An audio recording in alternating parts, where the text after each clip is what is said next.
Hello, good morning. നൈസിസ് Mannuthy plants online ഷോപ്പിൻ്റെ പുതിയ എപ്പിസോഡിലേക്ക് എല്ലാവർക്കും സ്വാഗതം. കിഗായ് നിങ്ങൾ കേട്ടിട്ടുണ്ടാവും, പക്ഷെ ഞാൻ ഈ അടുത്താണ് ഇതിനെക്കുറിച്ച് അറിഞ്ഞത്.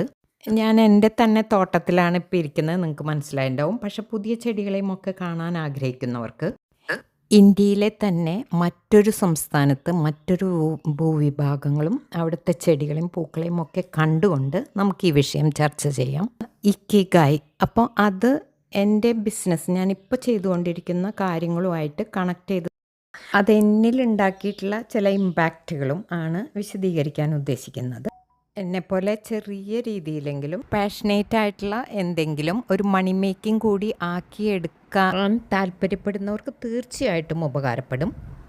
അപ്പോൾ നിങ്ങൾക്ക് ഇത് ഇഷ്ടമാവുകയാണെങ്കിൽ ഒന്ന് ലൈക്ക് ചെയ്യണം. കാരണം ഒരുപാട് സമയം ഇതിൽ സ്പെൻഡ് ചെയ്തിട്ടാണ് നമ്മുടെ അധ്വാനത്തിന് ഈക്വലൈസ് ചെയ്തിട്ടൊരു മോണിറ്ററി ബെനിഫിറ്റ് കൂടെ നമുക്ക് കിട്ടുകയാണെങ്കിൽ നല്ലതായിരിക്കും അല്ലേ. പക്ഷേ യൂട്യൂബിൽ നിന്ന് ഇതുവരേക്കും എനിക്ക് മോണിറ്ററി ബെനിഫിറ്റ് ഒന്നും ഉണ്ടായിട്ടില്ല. എങ്കിലും നഷ്ടബോധമൊന്നും ഒരിക്കലും തോന്നിയിട്ടില്ല. കാരണം പാഷനോട് കൂടി തന്നെയാണ് ഞാനിത് ചെയ്യുന്നത്. അതേപോലെ പാഷനോട് കൂടി ചെയ്യുന്ന മറ്റൊരു കാര്യമാണ് എൻ്റെ ഈ ബിസിനസ്. അപ്പോൾ നിങ്ങളുടെ സപ്പോർട്ടും സഹകരണമൊക്കെ എനിക്ക് അത്യാവശ്യമാണ്. ഇത്തരം കാര്യങ്ങൾ സംസാരിക്കാൻ കാരണം ഇക്കിഗായ് എന്ന് പറഞ്ഞൊരു കാര്യത്തെക്കുറിച്ച് ഞാൻ ഈ അടുത്താണ് വായിച്ചത്. ഇപ്പം നമ്മളൊരു ബിസിനസ് തുടങ്ങി, ഇപ്പം ഞാൻ പ്ലാന്റ് സെല്ലിങ് സ്റ്റാർട്ട് ചെയ്ത സമയത്തൊന്നല്ല, ഇപ്പോഴും, അതായത് 5-6 വർഷങ്ങൾക്ക് ഇപ്പുറവും കാണുമ്പോൾ ആദ്യം ചോദിക്കണ ചോദ്യം ബിസിനസ് എങ്ങനെയുണ്ട്, അതിലെത്ര രൂപ ലാഭം കിട്ടുന്നുണ്ട്, ഇതെന്തുകൊണ്ടാണ് ഓരോരുത്തർ അങ്ങനെ ചോദിക്കണേ എന്നുള്ള എൻ്റെ സൈക്കോളജി നമ്മൾ നോക്കുമ്പോൾ എല്ലാവർക്കും അറിയേണ്ടത് ആ ഫിഗറാണ്. ആ ഫിഗർ വെച്ചിട്ടാണ് നമ്മൾ ചെയ്യുന്ന ഒരു കാര്യം സക്സസ് ആണോ അതോ ഫെയിലിയർ ആണോ, അതായത് ലാഭം നഷ്ട കണക്കുകൾ. ഒരാൾ എത്ര അധ്വാനിച്ചിട്ടാണോ അതിൻ്റെ പ്രതിഫലം ആൾക്ക് കിട്ടണമെന്നുള്ളതിൻ്റെ കണക്കെടുപ്പ് ആരും നടത്താറില്ല. എനിവേ ഞാനിത് എപ്പോഴും എക്സ്പ്ലെയിൻ ചെയ്യാൻ ട്രൈ ചെയ്യാറുണ്ട്. പക്ഷേ എനിക്ക് അറിയാം ഇത് നമ്മൾ എത്ര എക്സ്പ്ലെയിൻ ചെയ്താലും വേറൊരാൾക്ക് അത് മനസ്സിലായിക്കൊള്ളണമെന്നില്ല.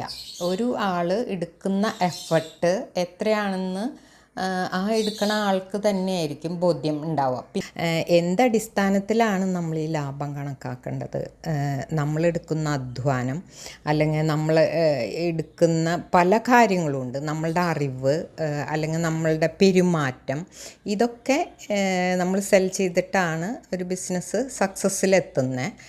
പിന്നെ അത് ഒറ്റ ദിവസം കൊണ്ടൊരു കണക്കെടുപ്പിലൂടെ പറയാൻ പറ്റില്ല. കാരണം എന്താണെന്നറിയോ, ഇപ്പം ഇക്കിഗായ് എന്നുള്ള ഒരു വിഷയം ഞാൻ ഈ അടുത്താണ് അത് കേട്ടത്. അപ്പോൾ അതിനെക്കുറിച്ച് ഞാൻ വായിച്ചപ്പോൾ എനിക്ക് മനസ്സിലായത് അതൊരു ജാപ്പാനീസ് വിജയതന്ത്രം. ഒരാളുടെ ജീവിതം അല്ലെങ്കിൽ ഒരാൾ എത്ര മൂല്യമുള്ള ആളാണോ എന്ന് അളക്കാനുള്ള കുറച്ച് പോയിൻറ്റ്സാണ് അതിൽ പറഞ്ഞിട്ടുള്ളത്. അതായത് ഒന്നാമത്തത്, നിങ്ങൾക്കൊരു പാഷൻ ഉണ്ടായിരിക്കുക. ആ പാഷൻ നിങ്ങൾക്ക് നല്ല സ്കില്ലുണ്ടായിരിക്കുക.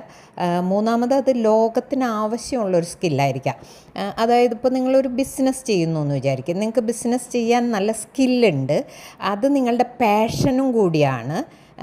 അപ്പം അത് ലോകത്തിന് ആവശ്യമുണ്ട്. ഇപ്പം ഞാൻ ചെടി സെൽ ചെയ്തുകൊണ്ടിരിക്കുന്നുണ്ട്. ഒരുപാട് പേർക്ക് അത് വലിയ ഒരു അമൂല്യ വസ്തുവാണ്. നമ്മൾ പ്ലാന്റ്സൊക്കെ സെൻഡ് ചെയ്യുമ്പോൾ നമുക്കറിയാം അവരെത്ര താല്പര്യപ്പെട്ടിട്ടാണ് അത് വാങ്ങണേന്നുള്ളത്.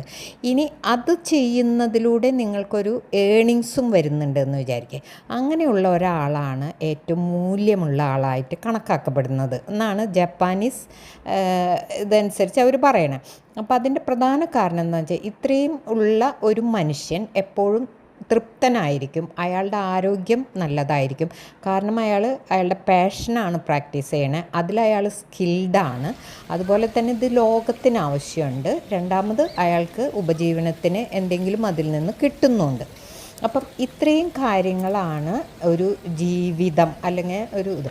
അപ്പോൾ നമ്മളോട് പെട്ടെന്ന് ഒരാൾ ചോദിക്കുകയാണ്, നിങ്ങളുടെ ബിസിനസ്സിൽ നിങ്ങൾ ലാഭം കിട്ടുന്നുണ്ടോ എന്ന് ചോദിച്ചാൽ, അല്ലെങ്കിൽ എത്ര രൂപയാണ് നിങ്ങൾക്ക് ലാഭം കിട്ടുന്നതെന്ന് ചോദിച്ചാൽ, അതിൽ ആ ഒരു ചോദ്യത്തിൽ തന്നെ അർത്ഥമില്ല. പക്ഷെ നമ്മുടെ കൃത്യം കണക്ക് ബോധിപ്പിക്കാനോ ഒന്നും അല്ല അവരാവശ്യപ്പെടുന്നത്.